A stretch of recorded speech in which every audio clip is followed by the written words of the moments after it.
Assalamualaikum warahmatullahi wabarakatuh.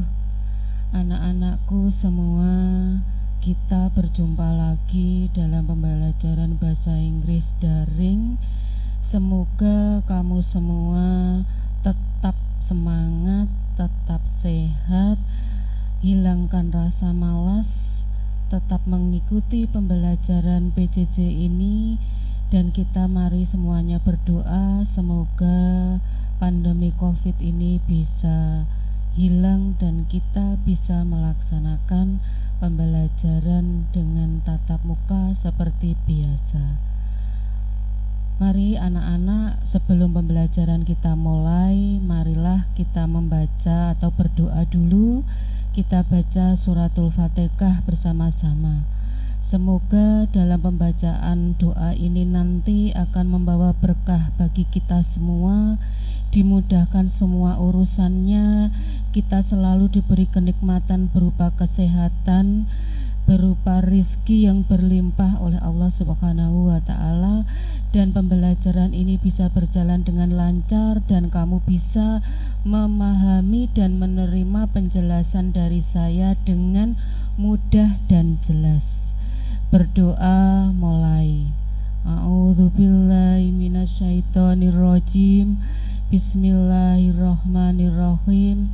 Alhamdulillahirabbil alamin. Arrahmanirrahim. Maliki yaumiddin.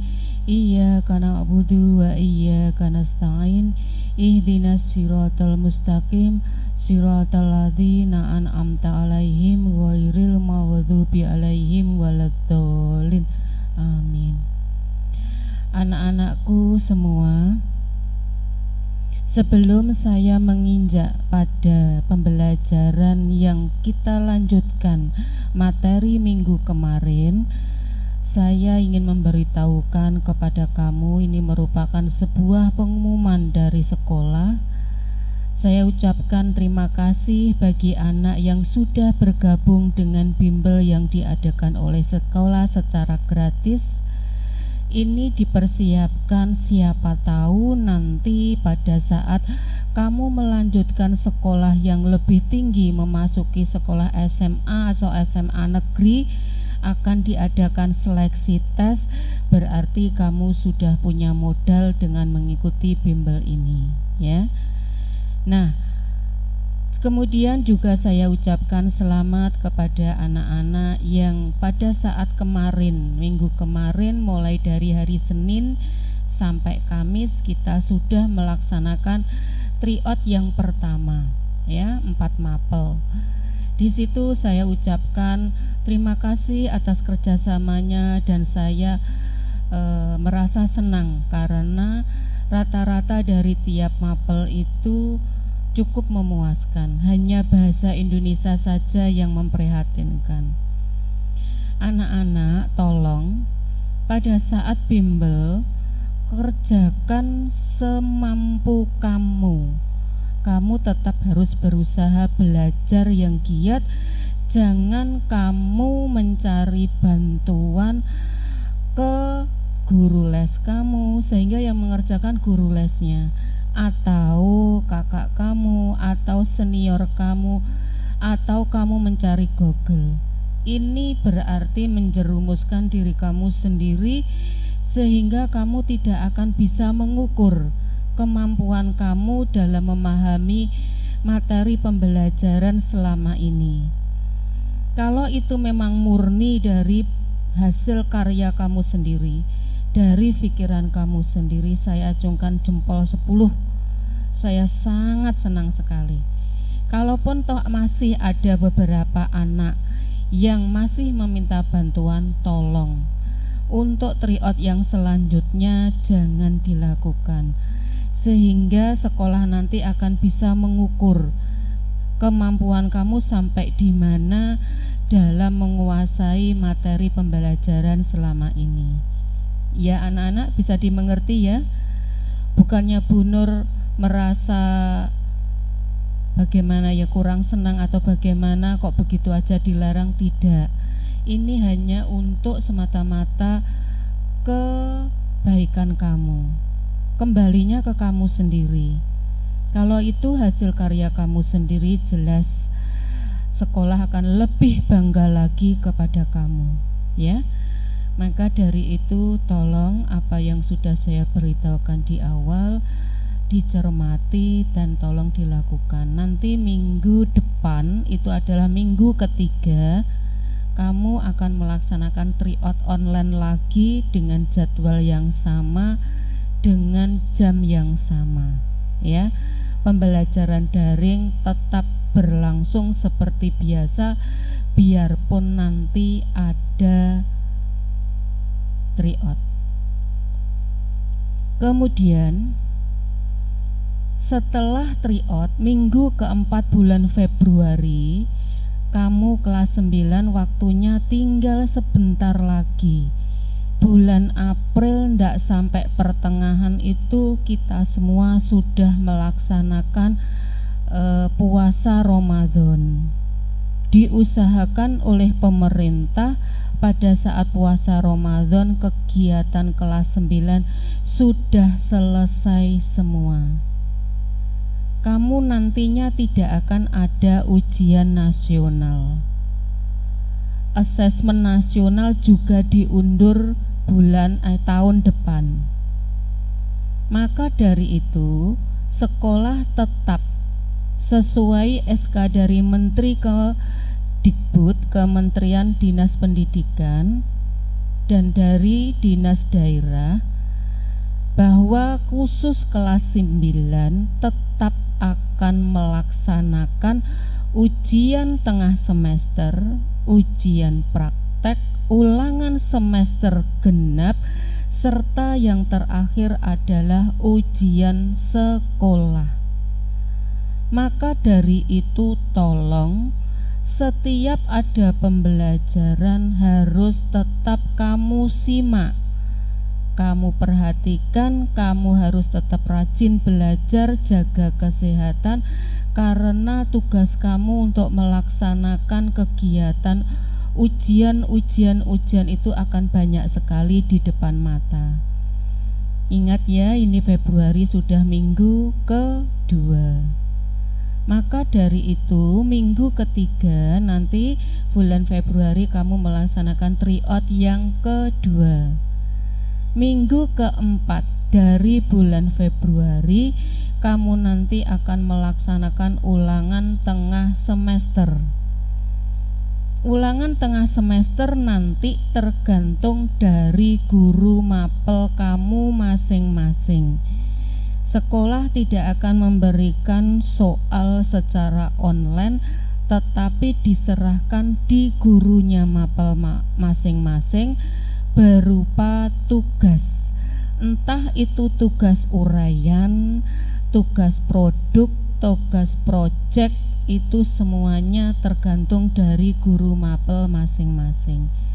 Kalau kamu diberi waktu deadline-nya hanya 1 minggu, tolong cepat diselesaikan. Nanti pengiriman nilai itu nanti akan berlangsung sampai ke Jakarta. Jangan sampai menyusahkan sekolah dan wali kelas, ya, kerjasamanya nggih. Nanti ujian tengah semester berlangsung selama 1 minggu. Lebih dari 1 minggu yang ditentukan oleh sekolah, kamu mengumpulkan tugas tidak akan diterima. Pasti itu nanti akan merepotkan Bapak Ibu guru yang memberikan tugas tersebut. Setelah itu Maret nanti kamu akan ada ujian praktek dan ulangan semester genap. Maka dari itu tolong kerjasamanya, jaga kesehatan, ya. Nah, anak-anak, sekarang kita menginjak ke materi. Di materi ini kita akan membahas tentang latihan soal terkait dengan comparative degrees in adverb. Last week we have discussed about what is comparative degrees in adverb, ya kan? Minggu kemarin kita sudah membicarakan apa comparative degrees in adverb itu. In here I will review about what is a comparative degrees. Pay attention about my explanation. Kamu perhatikan di sini memang sengaja I give you an Indonesian language because you can understand easily ya. Kamu bisa memahami dengan mudah bahwa comparative degree itu terbagi menjadi dua macam, yaitu comparative adjective yang kemarin sudah saya bicarakan. Comparative adjective ini kamu pelajari di kelas 8, and comparative adverb ini di kelas 9 ya. Nah, keduanya digunakan untuk membandingkan dua hal yang berbeda. Kebanyakan untuk adjektif atau adverb itu bila hanya satu suku kata diucapkan, contoh aja fast, long, nah itu hanya satu suku kata, satu ucapan, maka akan diberikan tambahan akhiran er ya, menjadi longer, faster ya, dan seterusnya. Sedangkan dua suku kata atau lebih diawali dengan kata more, itu untuk tingkat komparatif ya. Maksudnya dua suku kata bagaimana? Kata beautiful, kalau di dalam adverb biasanya beautifully, maka ada tambahan kata more di depannya menjadi more beautiful atau more beautifully ya. Ini kita hanya mengulas saja. Nah, sekarang kamu perhatikan di dalam adverb itu ada ya, adverb itu mengalami perubahan bentuk ketika digunakan sebagai perbandingan. Bagaimana perubahan bentuknya? Pada regular form perubahan bentuk adverb mengikuti pola tertentu ya. Namun itu berlaku sebaliknya pada irregular verb. Jadi untuk lebih memahami comparative degree dalam bentuk adverb ini, kamu perhatikan, ini ada beberapa contohnya. Contoh yaitu langsung saya berikan di bentuk soal ya. Langsung saya berikan di dalam bentuk soal. Kamu perhatikan di sini ada contoh soal comparative degree in adverb. Sudah lengkap dengan kalimat, tinggal kamu perhatikan, kamu disuruh membentuk apa? Di sini perintahnya disuruh bentuk menjadi comparative form. Nah, kamu perhatian number 1. Lihan's house is not very big. Mana yang menunjukkan bentuk adverbnya adalah big. Maka kita akan merubah kalimat ini menjadi he wants a bigger one. Ya. Jadi di sini kalimatnya akan menjadi kata big akan menjadi bigger. Kemudian nomor 2, the film is not very interesting. She was to do something. Nah, kata interesting ini akan menjadi bagaimana? Berapa suku kata? Jelas lebih dari satu suku kata. Maka kata interesting akan menjadi more interesting. Ya, paham anak-anak? Coba kamu perhatikan kalimat yang nomor 3. You are not very fat. Your brother is. Di situ mana yang menunjukkan kata fat? Fat itu diucapkan berapa satu suku kata? Hanya satu. Maka akan menjadi fatter, tambahannya er. And then number 4. Ricky doesn't work very hard.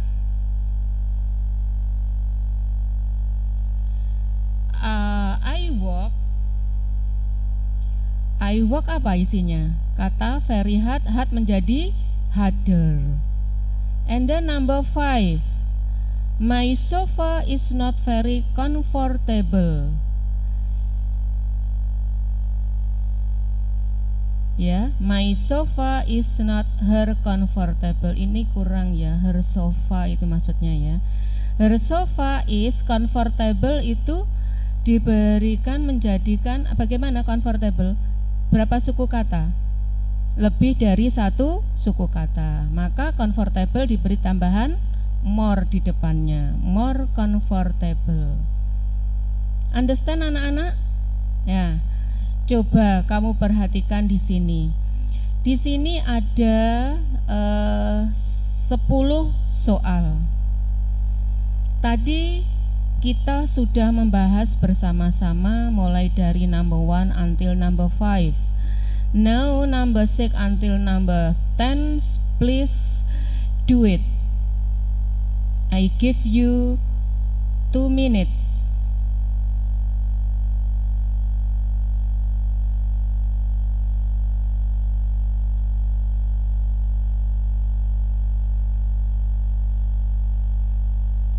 Finish? Okay, number 6. Here there is the word good, ya kan? Very good. Good here not at er but change, ya. Kata good di sini bukan ditambahi er menjadi gooder, tidak, tetapi berubah menjadi better, khusus untuk kata good, ya. Terus number 7, very nice. Kata nice here menjadi nicer, good, ya. And then number 8, very heavy. Kata heavy here menjadi become to heavier. Huruf Y-nya dirubah menjadi huruf I, ya, heavier. And then number 9, math. She is not interested in mathematics, ya. Mana yang menunjukkan interested, ya. Interested karena lebih dari satu suku kata, maka tambahannya menjadi more interested, ya. And then number 10, this knife is not very sharp. He has a sharp menjadi sharper, tambahnya huruf es. Nah, anak-anak, kamu sudah paham semua kan, nggih? Nomor 1 number 1 until number 10. Now I give you a exercise. In here the same with number 1 until number 10. Di sini kamu disuruh membentuk menjadi comparative form, ya. Nah, dalam bentuk comparative form mulai number 11 until 20, tolong ya ini ditulis, kemudian bisa kamu kerjakan di sebuah kertas. Saya tidak mau tulisannya yang jelek amburadul, ditulis yang rapi, semua kalimatnya, tidak boleh hanya jawabannya saja. Saya memberikan hanya 10 soal saja kaitan dengan bentuk comparative form seperti yang kita bahas di awal tadi, yang bagian number 1 until number 10, ya. Understand ya? Paham ya? Lantas dikumpulkan bagaimana? Yang ikut bimbel. Iya, mulai bimbelnya insya Allah akan dilaksanakan besok, ada 2 sesi. Kamu nanti termasuk di kelompok mana, kamu akan di-share oleh wali kelas kamu lewat grup kelas, ya. Jadwalnya bagaimana juga hari ini nanti akan di-share, ya. Nah, di situ nanti yang ikut bimbel baik sesi 1 maupun sesi 2, tolong pekerjaan ini dibawa. Yang tidak ikut bimbel tolong bisa difoto, dikumpulkan lewat WA nomornya Bu Nur, ya. Nanti akan saya cek satu persatu. Tolong semuanya mengumpulkan, berarti tugas kamu ada 2. Yang kemarin itu adalah tentang Reportek yang memakai Microsoft Form. Yang sekarang ini tentang comparative form, kamu tulis. Yang tidak ikut bimbel langsung difoto, kirim ke WA saya. Kalau yang ikut bimbel ditulis aja di kertas, langsung dikumpulkan ke saya saat pelaksanaan bimbel. Oh iya, bimbel nanti waktunya 1,5 jam ya. Ada 2 sesi. Sesi pertama ada 3 kelompok, sesi kedua ada 2 kelompok. Jadi semuanya ada 5 kelompok. Masing-masing kelompok terdiri dari 19 siswa. Nah, maka dalam pembelajaran ini, kalau nanti ada yang tidak paham, silahkan langsung japri saya atau langsung datang ke sekolah, nanti pasti akan saya jelaskan. Di sini akan saya ulangi lagi. Setelah kamu semua melihat contoh yang ada di atas, kita akan tahu bahwa comparative degree itu merupakan salah satu contoh dari 3 macam degree of comparison. Ingat ya, 3 macam degree comparison itu apa? Positif, komparatif, dan superlatif.